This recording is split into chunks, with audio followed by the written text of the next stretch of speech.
Okay, so one of the massive mindset shifts that I had to do in order to be able to set new habits and keep them is I had to let go of outcomes. And this was a tricky, tricky process for me because I Mm, am a very goal-oriented person. And so I would set a goal and I learned how to achieve these goals. I do a vision board every January and I got to the point where I'm like, how in the world is this possible that in January these things were impossible and now it's December and like the whole thing has come to fruition. So I got really mhm, good at setting goals and believing that they were possible and making those happen. But I had to get to a point where certain expectations in my life that were very, very clear of I'm doing this for this. There are some things that you have to let go of what this is, what the outcome is.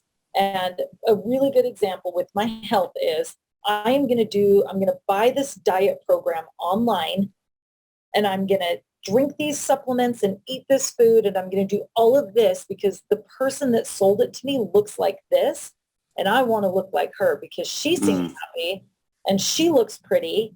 And if she's happy and pretty and I do that, then I'll be happy and pretty like her. That is literally what happens. And I don't know how men work, but women, we fool ourselves into thinking that if we can be this person, we'll be happier. And it is not true. I have learned that God created each of us for a specific purpose and reason. And that if I try to be like Jen over here, I am not going to be able to fulfill my specific purpose for being here. I have to be Erin. I have to love Erin. I mm, have to become the optimal version of Erin and nobody else in order to live my purpose and fulfill the reason that I am here. And so mm, I had to let go of the outcome of the reason that I was exercising or eating healthy and all the expectations that came to that of being this. And I literally changed my mantra from I'm not good enough, so I'm going to work out because if I just lose 10 pounds, then I'll be good enough to, I don't care what I weigh. I'm not going to get on the scale. I don't care what size of clothing I wear. I don't care what I look like in the mirror. I am going to lift weights because I want to feel strong. I want to be able to lift heavy things. I want to be able to move. I just want to feel powerful and strong because I'm so tired of feeling weak in this one area of my life. And then I noticed that when I got really clean with my food, my workouts would get a little bit better and I feel so much better and I'd wake up less groggy. And I realized when I stopped drinking soda, I felt less bloated and I just performed at a bit. So it was kind of like testing how do I feel when I test these things? And it just became about that. How do I feel? How do I function? How do I perform? Um, I do not have a perfect diet. I have a way better diet that I used to have.